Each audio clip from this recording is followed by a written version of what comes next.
You are watching What's Up Punta Cana with Kristi Maggio, una americana italiana en la República Dominicana since 2013.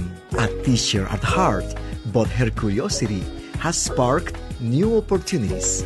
Director, businesswoman, humanitarian, talk show host. La curiosa directora has decided to become the student.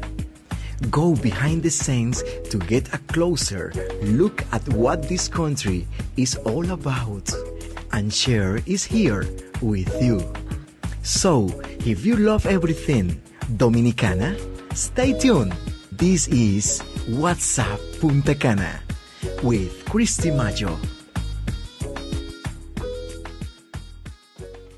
Hey everyone, welcome to another episode of What's Up Punta Cana with Kristi Maggio here on Punta Cana Hits Radio. I hope everyone had a wonderful week. Tonight I have a special show. What I did this week is I took all of those wonderful interviews that I did about success, about changing your life, how thoughts become things, and I took the important key information from each of the different experts and success stories, and I kind of just rolled it into one episode.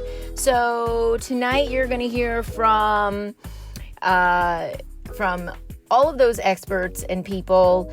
For example, Doug Vermeeren, Sheena Cantar, Bob Doyle, Megan Fettes, and Dr. Marina Bruni, and of course our two great success stories are Harlem Globetrotters, Herb Flight Time Lang, and Jonte Too Tall Hall.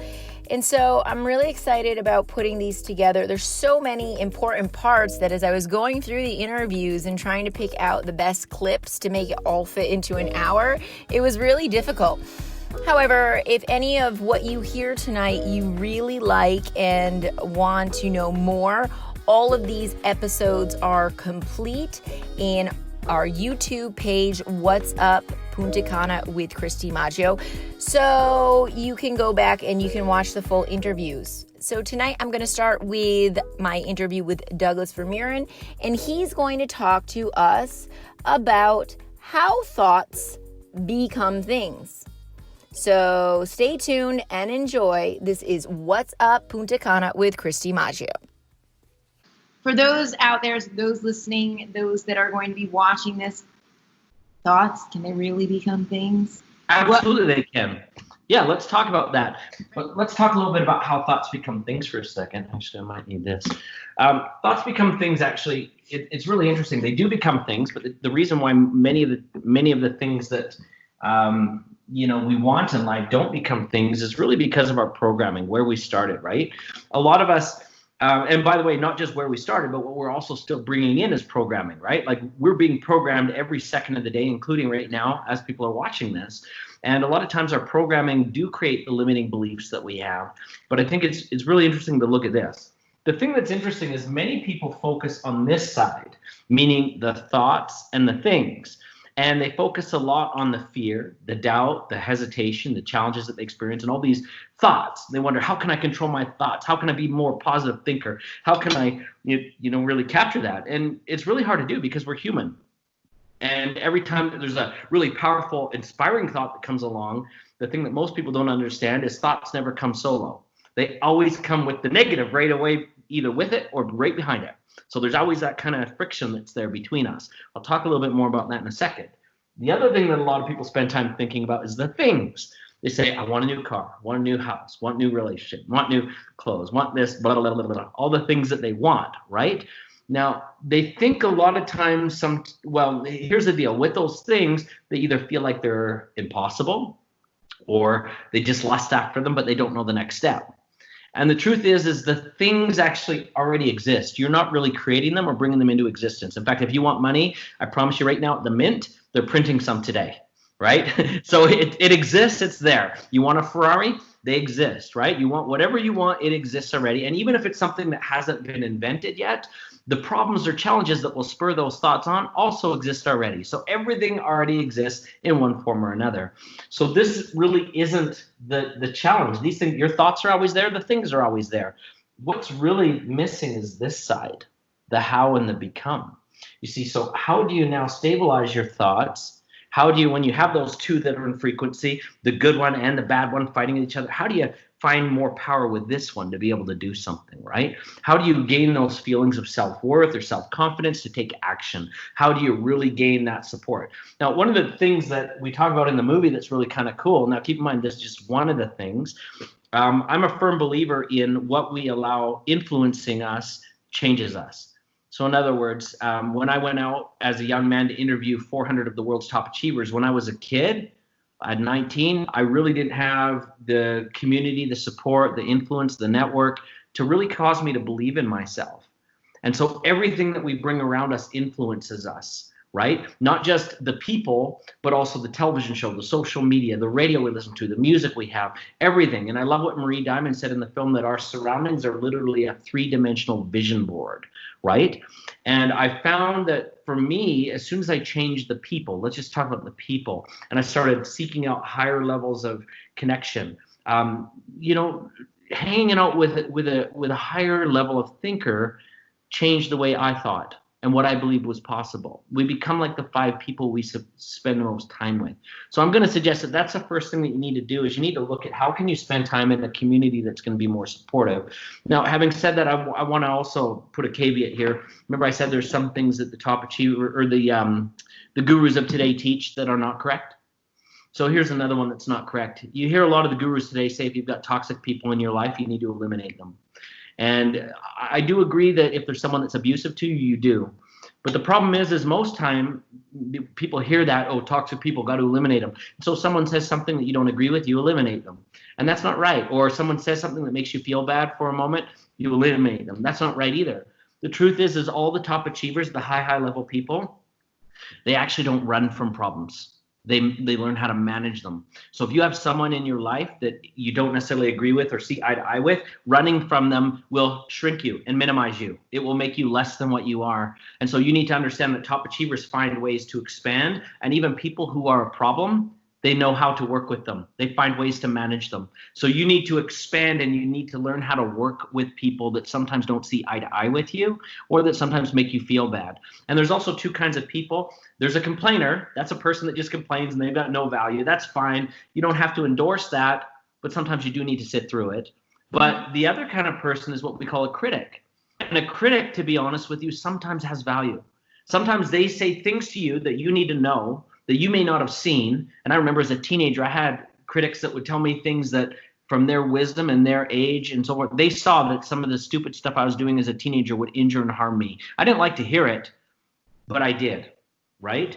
And the thing about a critic is sometimes they have value. They're just not always a great communicator. So we need to be humble enough to be able to feel, and deflate our ego a bit, and to hear the things that we really need to hear. So just keep that in mind. Anytime that you're feeling jealousy, scarcity, complaining, criticism, anytime you're feeling that, you're operating from a scarcity point of view. And if you're from an abundant point of view, you'll find a way to actually hear things, even if you don't agree. So really, really important. Now, let's just talk about this last word, become. This is the other one that we didn't get to. It's interesting. Jim Rohn said something once that I thought was absolutely incredible. And to be honest with you, if he was alive today, I would have tried my very best to get him into this movie. He said that if you win the lottery, you've got to become a millionaire really fast if you want to keep it. And what I mean by that is there are certain habits that when we really bring them into the essence of who we are, they allow us to not only create success, but to maintain it. So if we're looking at this idea of things, that's what we have, right? Those are the things that we're going to have, right? You want the nice car, you want to have it. You want the nice house, you want the nice relationship, that's great. But working backwards, you've probably seen that in order to have the right things, we've got to do the right things. And you've heard this before, right? We've got to do before we can have. Actions speak louder than words, right? But this idea of become is actually the very beginning, and most people neglect it. We have to be before we can do, before we can have. And so even that idea of actions speak louder than words, let's look at this. Being actually speaks louder than actions. Because sometimes when we do, we can make mistakes, even as people. Sometimes, we may even unintentionally do something wrong, but our motives are in the right place. And those that know us and love us and see where we're going, if they see we are being the right thing, even if we aren't always perfect, they'll forgive it because they know what we're trying to do. Versus, you've heard the fake it till you make it. That's totally a lie. And any guru who tells you to fake it till you make it is setting you up for disaster. Because if you are the wrong thing here, if you're being the wrong thing and portraying the wrong thing, when you come at the high levels of the top achievers that I've networked with, you won't fool those guys. Multi-billionaires who created multinational companies, if they see someone coming in the door faking it and acting like a bigwig and they're totally a liar, they don't want to help you. If anything, they want to avoid you because now their reputation and their efforts will be tarnished if they even come near you. And I have been sitting with a billionaire a couple times in an event where someone's come on the stage and they said, I'm so-and-so and I'm worth all this money and this is who I am. And he's turned to me right away and said, not true. Definitely not. That person does not carry themselves like a multimillionaire. Millionaires never, by the way, if anybody tells you how much money they have, it's a testimony that they have none. Because here's the deal is true success does not need a promoter, right? And you might want to write that down. True success does not need a promoter. If you really want to know those that are at the high levels and those that are doing it, it's interesting. One of my mentors was Frank McGuire, who's one of the co-founders of Federal Express, former VP of marketing of KFC and American Airlines and so forth. He's now passed away. But the thing that I noticed when I watched him in a room with people is he is actually the most curious person and does the least amount of talking. So he will ask a question and he will listen and he will let everyone else talk. That's what success looks like, right? And so when you see someone in the room that's just flapping their gums too much about all the things that they've done, it's because they're insecure. They don't have the real success that they're talking about, and it's time to listen. And actions, of course, like we said, I always speak more. Like if someone's telling you what they have, well, they're at this end and they don't really have it. But if someone's showing you who they are, that's the powerful thing. So I think just that idea of how thoughts become things, we talk a lot about that in the movie. How do you raise your vibrational frequency of who you want to become so that the things that you really want start being attracted into your life easily and in a very flowing way? And maybe just a last thought to kind of leave as we get ready to finish up here is just remember that clarity is key, right? A goal that is specific and clear becomes attainable and near. And so you must know not only in direct proportion the things that you want, but the accompanying and attached idea of what you want to become. Just because you want something doesn't mean it's going to have you feel good in the end. And that feeling of success in the end should be investigated before the thing. I love what Stephen Covey once said. He said, many people climb the ladder of success only to find that it's leaning against the wrong wall. And so we need to discover beforehand, what do we want to become? What's the legacy that we want? And then do the tangible, material things that we want, are they in harmony with who we really want to be? And to be honest with you, sometimes we'll find that we want things sometimes for the wrong reasons, and they're not going to make us happy. And one of the things that's important about this is that you also have to remember that anything that you act on from a position of immediate gratification never brings lasting happiness. You've heard it said that happiness is a choice. Not true. Happiness starts with a choice, but happiness really is making a choice that leads you to consequences you're going to feel good about. That's what happiness is. Okay, so now we're going to move on to the next interview, and it is Sheena Cantar. And she was behind the scenes of the movies How Thought Become Things. And she is going to talk to us about the 4 important concepts or ideas of changing your thoughts and changing your life and what they consist of. And really good, powerful information here. So without further ado, Sheena Cantar. What was the first step? What was the first rule, for example, that he said to you or that you learned that made that flip? Because I think a lot of people are like, okay, and I'm one included at this moment, is you are busy, busy, busy. And a lot of people equate being busy to being successful. However, what was it that said, okay, that got you over that to start being into where you are now? I love, just to start everybody off right now on something that can help them right now, is actually I call it 4 steps. Bob does it with 3 steps, and it was something that Michael Beckwith talks about as well. And it's about any situation in your life, it is what it is. It's like, I'm just Sheena. Nothing good nor bad about it. I just am me. Like, I don't know if you can feel that yourself. Yeah, I think one of the things is that when you say that, and some of the things that I've been listening to and hearing, is that you kind of, there is nobody else like you. You are you. And I think one of the things that a lot of people try and do, and someone had presented it to me before, is it that do you truly want to do this, or is it your ego that wants to do this? And it really made me think differently about what it is, because everybody wants that image, and everybody wants what they think is success or happiness or whatever it may be. But yeah, like, just saying that I am me. I just am. I'm just Kristi. Right. I'm just Sheena. You see, that's the thing. You touched on something there, and that's like, I'm not the me I think I am. I'm not the me you think I am. I am the me I think you think I am. So we're all totally confused, because we actually, if you say that fast, nobody has a clue what you mean then. And then you go, well, actually, who am I? Exactly. And if it's got to be me. So I better know who me is. Right. So we are who we are as a mother. We are who we are as a girlfriend. We are who we are as a business person, or who we want to show to the world. And when you just release those ideas because you're trying to be what somebody else wants you to be, rather than being just me and not caring what anybody else thinks, then I'm in my true power. It is what it is. So the second one then would be harvest the good. What's good about this? What's good about where I am? If everything's perfect, and isn't everything good? Everything's life. Everything is energy.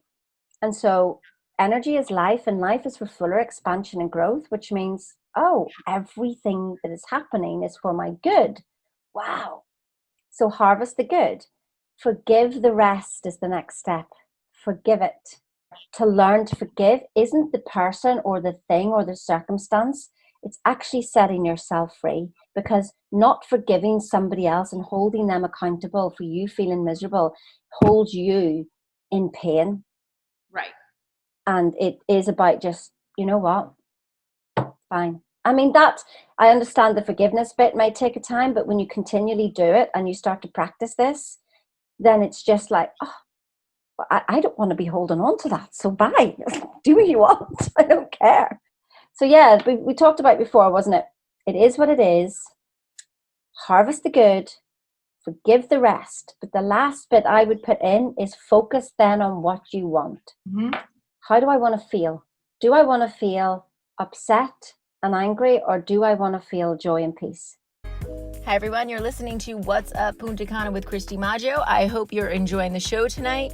So to continue going with the best of all of these interviews of how thoughts become things and success stories, the next interview that I did was with Bob Doyle, and he's going to talk to us about rewiring your thoughts and getting out the old ways, the negativity, the negative thoughts, the things that we all grew up with that shape the way we think, and bringing in that new to prepare us for a different outlook, a more positive way of moving forward, so that this way we aren't our own barrier to changing and transforming our lives. So you're listening to What's Up Punta Cana with Kristi Maggio on Punta Cana Hits Radio. And here is my interview with Bob Doyle. So what do you feel like is the first step then that a person who wants to have this success, wants to rewire their brain, wants to believe in the law of attraction, which I completely do, but somebody out there that's listening to this right now, what is there, how do they get the old out and the new in, so to speak? Yeah. Well, first of all, if they're struggling with believing in the law of attraction, I would say just put that on pause. It is not necessary. That's really where I'm at with this. I love talking about it, and it helped me to get results, but you don't have to understand it for any of this that I'm about to say to make any sense or have impact. If you want to change your wiring, thus the way that you see and experience the world, right? So you're going to have to literally get in there and send your brain different signals, different communications, because you've been wired your whole life, mostly unconsciously at the beginning, right? We didn't know that we could assess all this information and decide whether or not that's in alignment with who we really want to be. Right. You know, we were just like saying yes to everything. And so now we're wired, and that's, and so our environment and our parents and our teachers and the stuff we watched on TV, everything is into it. And it's really, really solid. And like I said, it shapes how we see the world, which is our truth, our undeniable, this is how it is truth, which is not truth at all. It's your truth, and this person's truth is different than this person's truth. So if you want your experience of reality to change, it means that you're going to have to interpret things differently, make new meaning out of signals that you get, and take different action. But how do you know what to take? Well, you have to first decide, who do you want to be? Who you're being right now has attracted, if you will, through your actions and everything you've done, exactly what you have. So if you want something different, you have to be something different. This is not it's just a fact. And look, you've been different people your whole life. You just haven't noticed it. Mm-hmm. You know, as you've matured, you've become different. As you've learned new things, you've become different. Now we're just being conscious about it. We're taking what we've got, our brain, and all of its miraculous neuroplasticity, so that we truly can become someone else just because we say so. But we have to feed it new communication, unlike the ones we've been having. And it's going to take time, see, because we've collected this wiring our entire life. And people expect, oh, I watched The Secret, so 3 days later I should have everything, right? No, because you've got some biology to deal with. But knowing that it can change should give you great empowerment, great excitement. And so you just have to start telling yourself different things, because you are telling yourself things all the time about what is true through the meaning. You're not thinking those words, this is what this means, but you are. We have to become conscious about this if we want to do it intentionally. And that is the number one skill set I'm teaching right now, is to become conscious in the moment of an upset or a feeling of disempowerment, to realize this is just my wiring and I can choose something different. Not easy, but possible. Yeah, absolutely. Absolutely. I have a perfect example of that. Like this morning, I have a school here, but obviously we haven't been in school because of coronavirus. And yesterday there were thieves, and they went in and they stole the freezer out of the school. You know, my normal self would be like, you know, what I grew up in is like, oh my God, I can't believe this happened. Let me go and tell everybody, woe is me. But then I'm like, okay, it's a freezer. Nobody was hurt. Nobody, everything's fine. And maybe they needed it more than I did, So like. So I absolutely commend you on that reframe. That's an excellent reframe. And yes, that's a great example of what is possible, because 95% of people are going to go off the handle automatically and feel completely justified, because you can justify your anger in that situation, given how society is and how we're wired. They took this thing, it's going to cost us money, blah, blah. You can absolutely go down that road, and it's going to produce a bunch of toxic chemicals, and you're going to feel like crap for a while your body metabolizes all of that. Or you can make a different choice, because it's not, as you know, getting angry isn't going to bring it back. Right. So you get to take charge of your experience of that moment So getting back to the original point, you have to decide who you want to be before you can decide with any accuracy what you want to have. Because if you're deciding all the things you want to have from this place where you maybe feel disempowered or you're in lack or whatever it is, that's not the place you want to start creating from, because your whole vision is going to be permeated with this feeling of there's a problem, right, that I'm trying to solve, rather than now you imagine your empowered self who handles all these these situations differently than they did before. They make different choices. They take different action. They're confident. People see it. You're attracting all of these things. So when you have that thought, when you have that desire, things do start happening, but you're not necessarily going to see them.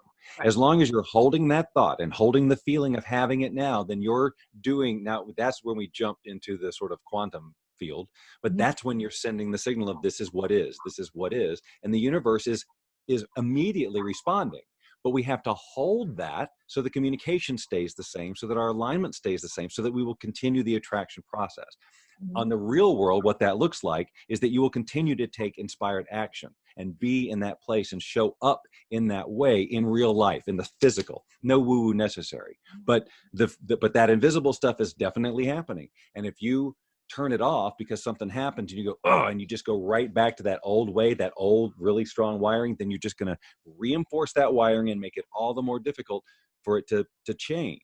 It's about sending that consistently new signal. Right. It's not easy, and it takes support. And it's not to mean that you're not going to have negative thoughts. Because no, of course not. You're going to, and you should.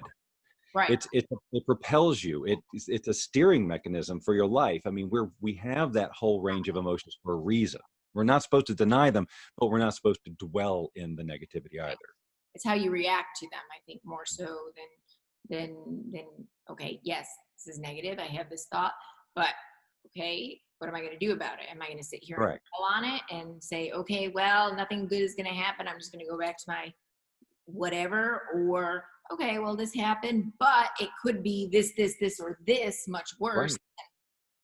And then all of that, yes. Anything to get you back into action, because people are so programmed because of the personal development industry to give something a certain amount of time or a certain number of tries, and then that's it. Right. But that's not how anything in the world, anything else gets done. Every invention on the planet takes hundreds, thousands of iterations or whatever to get it right. People don't go, oh, I failed after 3 times. I guess I'm not supposed to invent the automobile. Right. It's like you just keep going and you keep taking the feedback. The same is true of reinventing yourself. It's the same kind of persistence that needs to happen, but we just don't think about it that way because it's been packaged up and sold as this, hey, be here this weekend, 4 days, your life's going to transform. You can set the groundwork for sure. There are excellent programs. I hope that mine are excellent. But the point is that if you're not in alignment, if your brain isn't ready to take that information and make it a consistently new signal in there, nothing's going to happen. All right, next up is my interview with Megan Fettes. And she, in this part of the interview, shares with us about her journey and her travels around the world. And she's going to talk to us about what she noticed in even these poorest of poor countries and their mindset, and how they recognize and realize that the current circumstances that they're living in isn't what they have to live in for the rest of their life, and how they take the joy and try and find the positive to change those circumstances and change the opportunities that they have been presented in their life to ultimately become better than who they are now and change the cycle of poverty from the generations before them. So you're listening to What's Up Punta Cana with Kristi Maggio, and here is my interview with Megan Fettes. Now, when you were, you said you traveled the world and did yoga, right? And so what did you find out there? Like, what did you learn? I'm sure you learned a lot about yourself, but what did you learn in general about people and their thoughts, and believing that their thoughts can ultimately change their life? Yes. Well, I lived in Africa for a while, and that was one of my favorite continents to be in because it was we hear about it as a continent that's struggling, that's constantly at unrest. But yet when I was there, and I was quite young when I was there, I was 18, and I lived in this country, Ghana in West Africa. And what I loved, I would sit and I'd watch people, because that was the first place I had ever seen that people were actually able to see past their current reality. They worked so hard at getting really good education. They worked really hard at learning about themselves, about being of service, so that they could go and create a different future than what they had previous in their lives. And really, I think what I learned in that moment was it's truly about desire. Do you have the desire to create something different? Because if the desire is not there, then those old patterns and those old programs are always going to be the default that are going to take over. But if the desire is, then you'll always find a way to move yourself in a different direction, the direction that you really want to go versus the one that has kind of been given or guided for you. Right. If we go back to like the really simplistic aspects of like energy, right? So the law of attraction is all about energy. What energy are we putting out? What energy are we bringing in? It's all about what we create in the responsibility of our energetic field through our thoughts, through our emotions, through our actions, everything. And so when we think about it, when we just sit and hope for something to occur, we're actually diminishing the energy because there's no movement. And that action is the living. We're actually beginning to create it. We're building the energy. We're creating it and raising that vibration so that we can attract what it is that we want. And there in Ghana, it was like a knowledge that they had. They knew that in order to, say, get themselves out of the regular patterns that were generated from their ancestors, that they needed to create that momentum. They needed to create that energy so that they could actually move the inertia of their life in the direction chosen. That was just their knowledge. It was like, well, why would we just sit here and wait? That's what everybody else had done. Right. And we have to do something different. Again, if you're enjoying tonight's episode of the best of all of the interviews that I did in the series of How Thoughts Become Things and Creating Success in Your Life, you can find the full interviews on What's Up Punta Cana with Kristi Maggio YouTube page. And the next guest that I had is Global Brain Activation Strategist, Dr. Marina Bruni, and she is going to talk to us about, in this part of the episode, what we need to do and how we need to change our way of thinking and how to kind of hone in on our intuition and knowing if what it is that's happening in our life is our inner voice telling us to make that change, and how to recognize that inner voice so that we listen to it and follow it in order to transform what is happening in our life now for the more positive. We are not trained, we are not used, we don't have the habit of doing the inner work. Right. And that's the problem, basically. Right. That is the problem. I think that people are so, what do you call it? Not trained, that's not the word I'm looking for, but into what your life should be or what it should look like or what you should have, that they don't ever really stop at some point early on in their life and say, okay, well, what do I really want to do? What am I good at? And what is really going to make me happy? And I think, and then years later, they might come across something like this or whatever. I might say, why didn't I ask myself that question? Or why didn't I think about this sooner? Right? However, it's never too late. Absolutely. I totally agree with you. That's because nowadays we are driven by the parameters set up by society. by our parents, by our family, by school. And so you have to do certain things by the age of X. You have to study certain things. You are supposed to behave in a certain way. And by the age of by the time you're 30, you have to be married with 3 kids and a nice house. Nice house, a white picket fence, a dog, all that. Exactly. And so we are kind of, it's like being brainwashed. And so if you are not really used to do the inner work and you're not really anchored into yourself, into your higher self, you buy into this society's values, into the values of, I don't know, your family, the values that have been taught you as universal values, but they're not universal values because maybe they're not yours. I know for sure that some of the universal values are not my values. Right.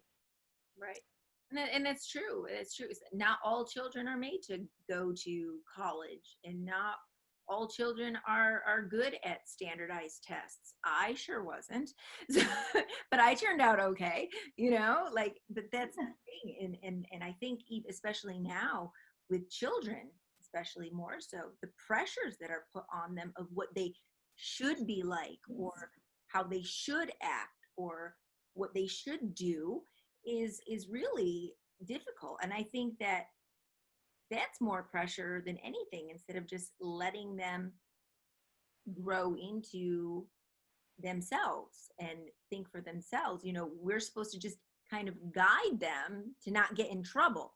However, we end up kind of pushing them, kind of in front of the train. Yeah, no, absolutely. Absolutely. And I'm not saying that's always intentional, because indeed, most of the time is unconscious. Mm-hmm. Absolutely. Most of the time. Because, exactly. And that ties directly to our level of consciousness. Mm-hmm. And on the flip side, the thing is that when we start conforming what society wants, what our parents want, what the school wants, what everybody else's wants, and we are not able to deliver up to those standards because it's not something that we really want, that we really feel, but we force ourselves. And therefore, because we force ourselves, we depart from what is our energetic identity. Mm-hmm. Then we start feeling like a failure, and then judgment and feeling guilty and fear and stress and all that kind of stuff. And everything else that goes on. I disappointed this person or that, or what are they going to think of me? And I think a lot of people are unfortunately living their lives worried about what other people are going to think, and the criticism, as opposed to what if like I always say to myself, if nobody else was around, what choice would I make? And yes, and you, that's really what's in your inner choice. That's really what you want. If you say, if I didn't have to worry about what mom, dad, that person said, whomever, because they weren't here, then what choice would I make? And I think that's what's helped me a lot in making the right choice, I think, for me anyways. The thing is that when you really open up mm-hmm. to all the possibilities and you take action, because you need to take action. Yes, and I think that's one of the things that so many people forget. Like, yes, you can open up, but if you don't act, then there's you can only go so far. Exactly. So you acted on that. Exactly. Yeah. But that was your inner, was that your creative or your logic? When you decided to go to that meeting? The meeting, it was just immediate. I knew it. Mm-hmm. What we said about intuition, when you master it, you just know it. When you know, you just know it. I just knew it. Yeah. Do you feel that you have mastered intuition? Well, the thing is, when you master something, it's not just about mastering one thing, because intuition is something that's within you. So when we talk about mastering, it is about mastering everything. So your all being, with all your skills and talents and everything. So because if it's just about one skill, that's not really mastery, because you leave out everything else. But the real mastery is really combining everything together. Mhm. Yeah. I think that, a lot of times people don't necessarily listen to what their inner self is truly saying. So at this moment, for those that hear this, those that listen, those that watch this, how can they start?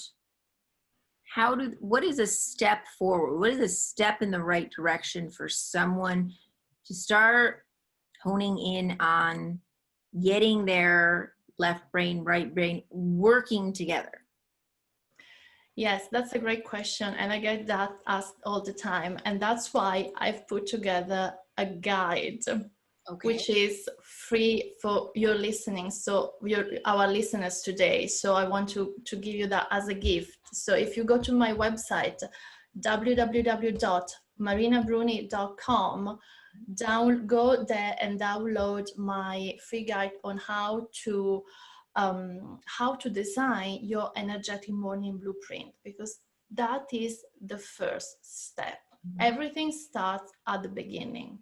Everything starts in the mind, and the beginning of our everyday is our morning. So the way we start our day, our morning, constitutes an imprint on our entire day. Right. So, and that's the first step. And now, one of my favorite interviews that I've ever done on this show is Herb Flight Time Lang, former Harlem Globetrotter. And he has such great wisdom and great outlook on life. And again, here he's going to share with you all some of the important things that he has noticed about success in his life and how he has managed to create and continues to create and evolve to be a better person. And I think that's really important, because he was a Harlem Globetrotter, but he hasn't stopped learning, he hasn't stopped evolving, and he continues to move on to try and be a better person and to try and help those around him with love, kindness, and generosity. So again, here is Herb Flight Time Lang, former Harlem Globetrotter, and the best of his interview with me. Stay tuned. This is What's Up Punta Cana with Kristi Maggio on Punta Cana Hits. What have you learned about yourself? If you really focus in and think about some of the situations that you've been in, don't look at them as obstacles. Think back to them and think of what you can learn from them, because oftentimes we learn the most from the people who've done us the worst than the situations that have hurt us the most. Because you look back and say, man, wow, I really went through it, but look at me now. And then, it prepares you for the next time. You know that some of the things you go through, you have to, take a deep breath and just say, I know this is temporary. I know I'm going to get through it. And if you think in that way, I mean, for me, it always works. I don't know if it works for everybody, but I think the more you practice that mindset, the more that you'll be able to speak those things into existence. Absolutely. Thoughts are very powerful. Well, I mean, listen to those people who are telling you what you can do, not the people who are telling you what you can't do, because that's often a reflection of something that they have within themselves, some failures or struggles that they have within themselves.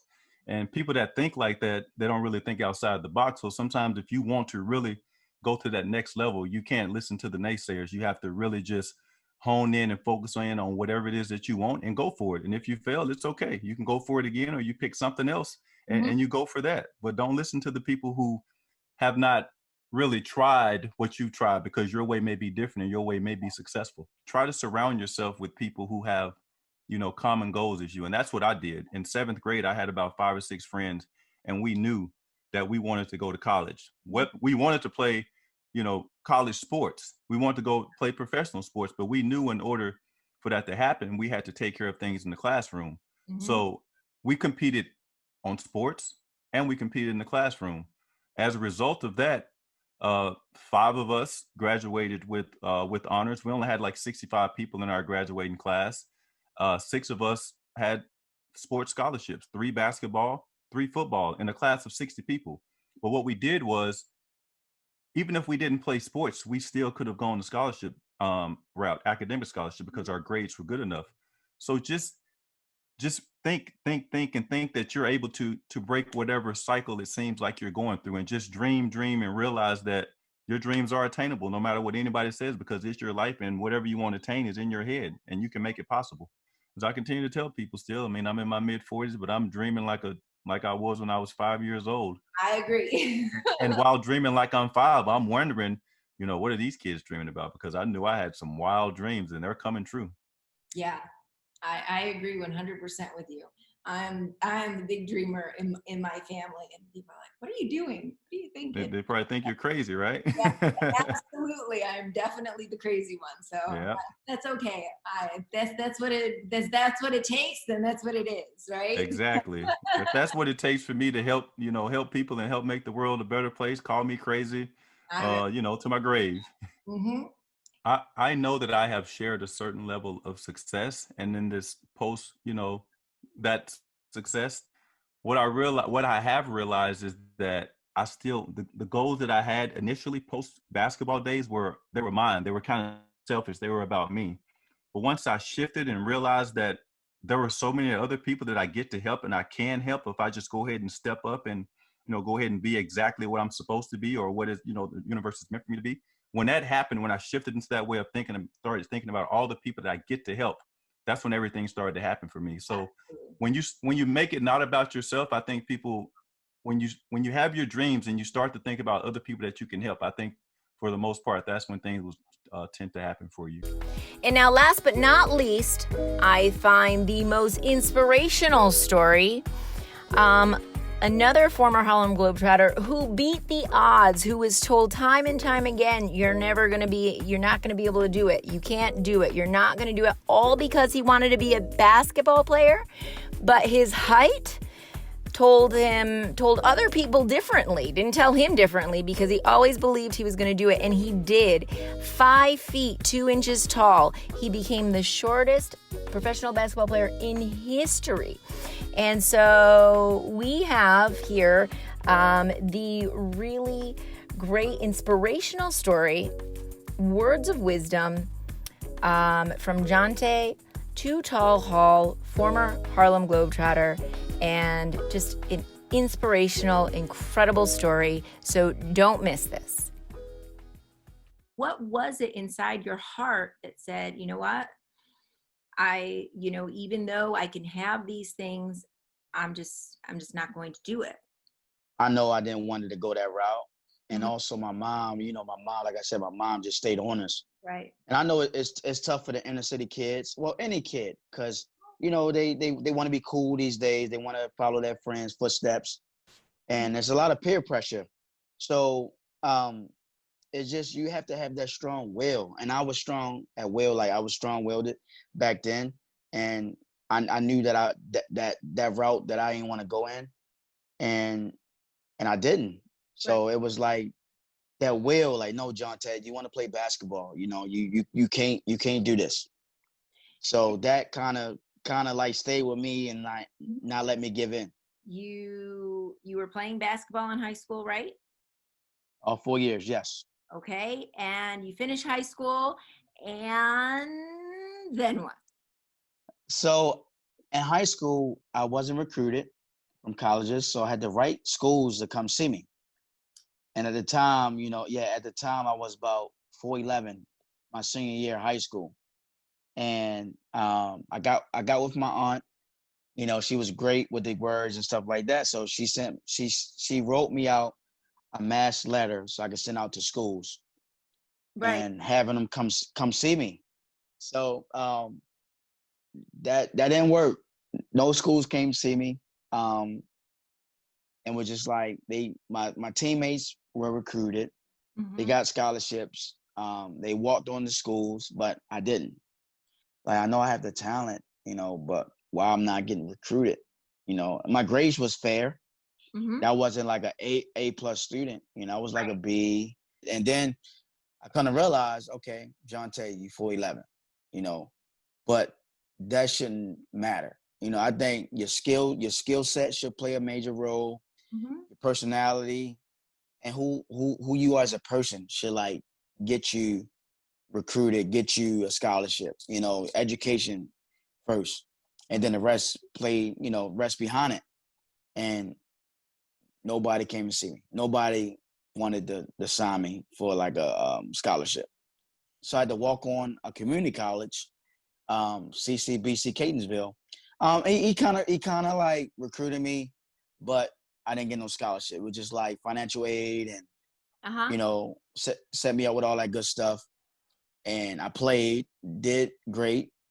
And then had to drop out. Reality hit me early in my life. And I had to take care of my mother. So I had to work a regular job, a legit job, not illegal. It was legal. So I had to work a regular, doing housekeeping work, take care of my mother.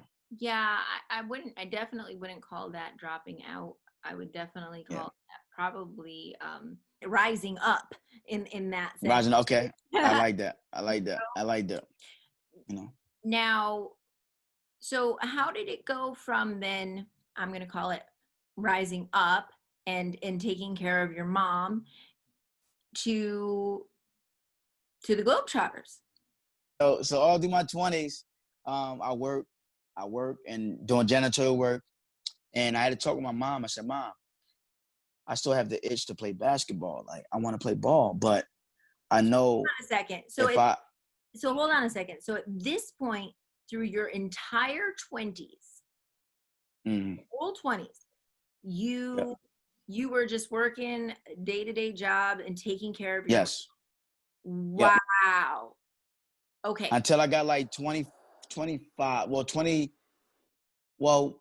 legitimate 25. Okay. 25. So I'll do my 20s until I got like mid-20s, 25. And I was working regular job. And so I talked. Go ahead. I'm sorry, because this is so intriguing to me. So were you thinking in your mind at that moment, like, basketball is probably over, Yes, of course. I was like that. Yes. And I had people tell me, give up. Like, don't even try to play basketball no more. Like, just get you don't have no record, no jail record. You get a, yep. You'll get a job somewhere. So you don't worry about basketball. Right. So it was like, I had to talk with my mom. I said, Mom, I still want to play basketball. And she was like, Jonte wouldn't do it. I'm going to be fine. And that's when I started trying out different minor leagues. And of course I didn't make it. My height played a major role. And never was told that my talent wasn't there. Right. My talent was always there. But I know my height played a major role into that. Because I'm only 5'2". Right. So I know my height played a major role. I was about to give up basketball at one time. I was like 25 at this time, 26. And I gave basketball one more opportunity. And I emailed the Washington Generals, the Globetrotters opponents, emailed them, and they gave me opportunity. They said, well, Jonte, send me some film and you get a contract. And at the time, they didn't pay me much, but I was just happy just to be playing basketball and getting paid for it. So it was like, oh, wow, I even got emotional with that. Like, dang, I made it. Like, I got an official professional basketball contract, so of course I'm going to share some tears. So it was like a breath of fresh air. So, and I made it. So it was just like, and then I did that for a year and a half. And then the Globetrotters loved me so much. And they gave me a tryout. And, going through my whole career, being told you're too small or you're too short or, you know, this, you that. So I'm in a history book that's been the first shortest Harlem Globetrotter in history. What do you feel is the most important lesson that you learned while traveling and being a part of it? There may be more than one. However, what do you feel you took away from that? Like you said, perseverance, and don't take nothing for granted. Like, don't give up.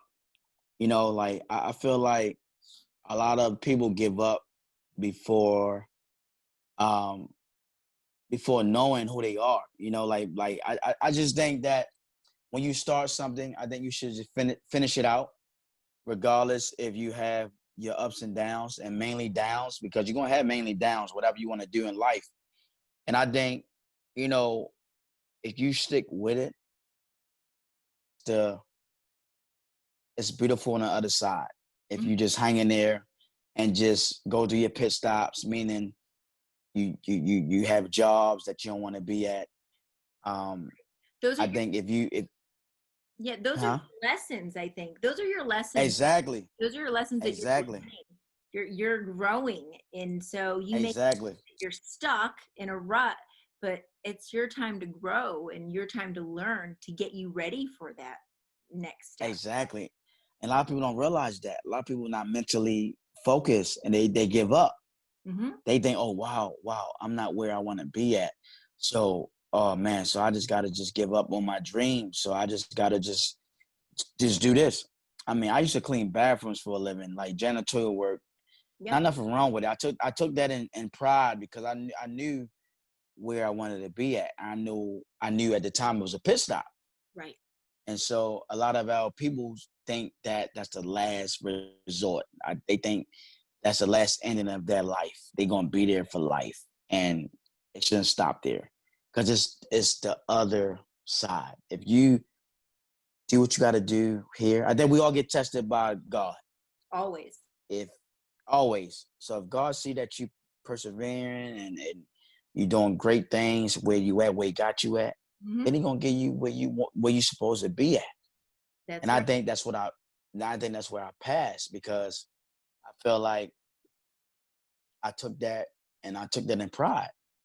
Okay, I'm doing janitorial work, but I'm gonna take this in pride, and I'm gonna just thank God for it and just keep focused. And that's what got me to where I'm at today. So all the listeners that's gonna watch this, all the viewers that's gonna watch this podcast, I went through a transition from being a peer, and then now I'm like back down, you know. So you gotta know who you are. Yeah. You gotta know who you are. And I'm back to a pit stop. Right. So we all go through pit stops, and it's up to us how we handle it. So I'm here until my next career move, you know, progress. To everybody that's listening, that's watching, we all go through pit stops. Don't let it define who you are as a character or as you as a person. Don't give up on your dreams, no matter what. And I like to leave with this quote: as long as your heart stands tall, you're not so small. You're not so small to do anything. That's what the whole "not so small" stands for. I want to thank you all for tuning into tonight's episode of What's Up Punta Cana with Kristi Maggio. You can catch us here on Punta Cana Hits Radio every Friday night at 8 p.m. and played again on Sunday night at 8 p.m. So if you enjoyed tonight's episode and you would like to watch the full interviews with any of the guests that I have had on tonight's show, please go to our YouTube channel, What's Up Punta Cana with Kristi Maggio, and you can see the full interviews of all of these guests. It has been a real pleasure being able to bring this to you, and I hope it has inspired you to take action to start transforming your life for the better. Thanks again, everyone. Have a wonderful week, and we'll be back next Friday at 8 p.m. with What's Up Punta Cana with Kristi Maggio.